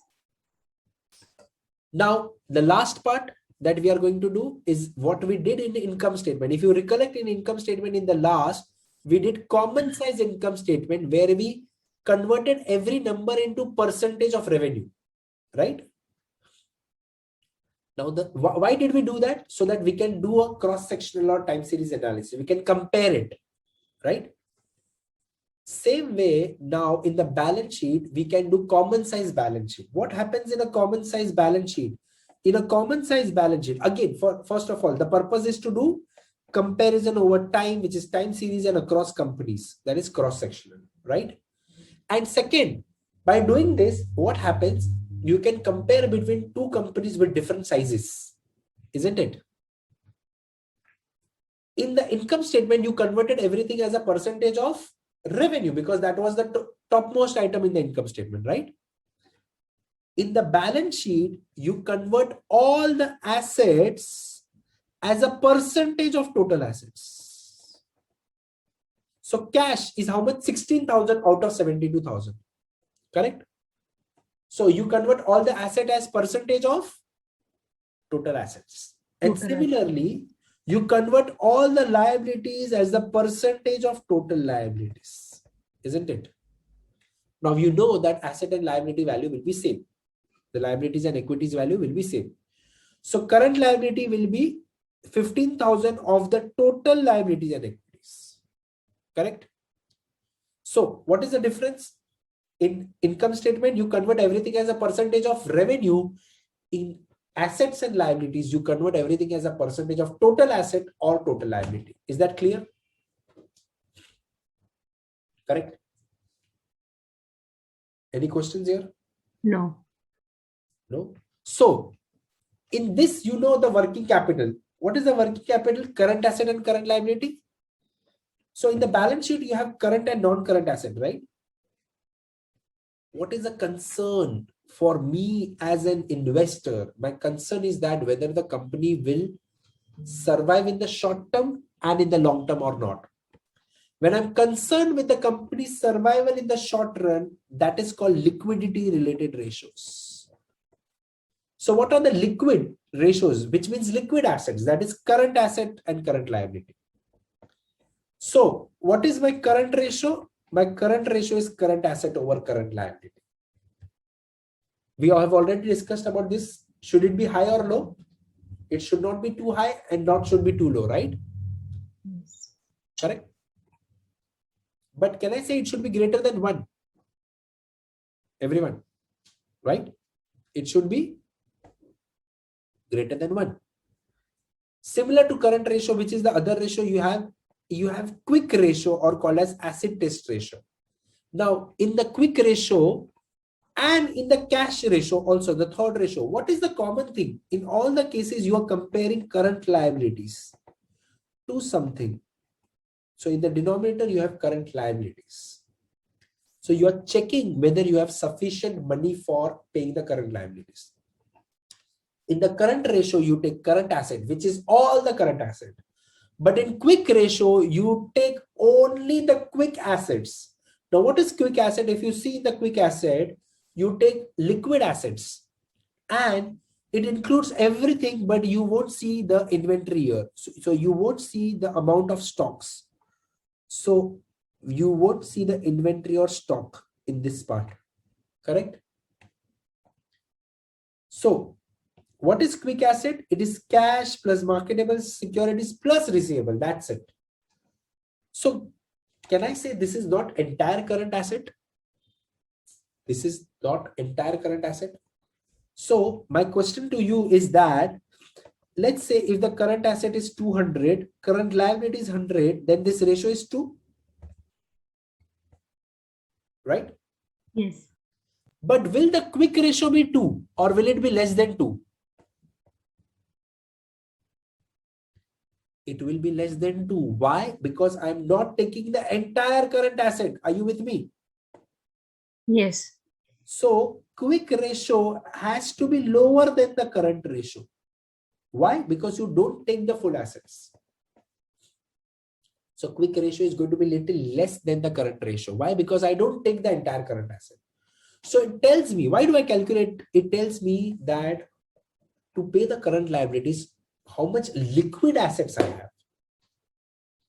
Correct? Now, if I want to make this ratio more strict, then I go for cash ratio. Because in the cash ratio now, I only take two things. That is cash and marketable securities. These are the most liquid assets. So can I say this ratio will be even lower than the quick ratio? Yes. So cash ratio will be lower than the quick ratio also. So as and when you go from current ratio to quick ratio to cash ratio, you are comparing the liabilities, whether you will be able to pay the liabilities, but you become more and more strict. So from current ratio to quick ratio, you become more strict. From quick ratio to cash ratio, you become more strict. You see how much cash you have to pay if any liability comes on your head immediately. Clear? So they are more stringent ratios. Clear? What is the conclusion? Higher the ratio, better it is. Right? These three ratios are with respect to current asset and current liability. Right? When it comes to non-current asset or non-current liability, basically non-current liability is my concern, right? What is non-current liability that I have to pay? What is a non-current liability that I have to pay? The debt, right? Debt. The Yes. borrowings. So the debt is the non-current liability that I have to pay. So I will check the debt related ratio. The first ratio is debt to equity ratio. Then you have debt to asset ratio. Debt equity will tell me the proportion, the ratio of debt to equity. Simple. If this ratio is, if all these ratios, first of all these ratios higher, it means the company is having relatively higher leverage. Okay. So all these ratios, if they are higher, means higher risk. So it means higher financial risk, correct? And therefore I can say you have weak solvency. For example, so what do I conclude? In the long run, you may require funds. That is what my conclusion will be in this case, correct? So debt to equity ratio, the name itself says debt upon equity. Debt to asset ratio, what does it tell me? It tells me that you have funded the total assets. Let's say your total assets are 100. Out of that, how much comes from debt? I'll repeat, if your total assets are 100, how much of that comes from debt? That is called debt to asset ratio. The higher the proportion of debt, the more riskier your company is. Clear? Right? And financial leverage is total assets over total equity. So what is your total asset? What is the equation? Asset is equal to Total liability plus equity. total liability, which I can say debt plus equity, isn't it? Debt plus equity. Yes. So if you check this ratio is also called as debt plus equity over equity. Okay. So if you have no debt, then can I say this ratio will be 1? Yes. But if you have debt, then this ratio will keep on increasing. The more and more debt you have, the higher will be the financial leverage. Clear? Right? Yes. So these are my balance sheet related ratios. The above ratios which you see are called liquidity ratio because they are related to current asset and current liability. And the below ratios are called solvent ratios because they are related to non-current liabilities. Clear? Yes. Right? Well, that's the end of our topic of balance sheet. Remember, I will again note, we have yet to discuss about inventory, which we will do in detail when we do inventory measurement. Of course, when we had also discussed about intangible asset and financial security, for these we have a separate topic named non-current asset, or we have a topic that's called long-lived asset. Then we have a separate discussion for non-current liabilities where we have another reading after that, which is called as non-current liability or long-term liabilities. We have a separate reading for this, like we have a separate reading for this year inventory. So this is just a trailer. We'll see that in detail later on. Right? So this is what, this is how it is all going to be. Okay. So that's the end of balance sheet. And that's the end of the today's session as well. Okay. Okay. So if there is any doubt, please let me know, or else we'll continue in the next session with the cash flow. So we are done with income statement and balance sheet. Now we'll continue with the cash flow in the next session. And cash flow is going to be very, very interesting and very important topic as well. Clear? Yes. That's it. Any doubt, please let me know, or else we'll meet in the next section. Thank you. Yeah, no doubt so far. Okay. Thank you. See you in the next section. Okay. Bye-bye. Thank you. Bye. Yeah.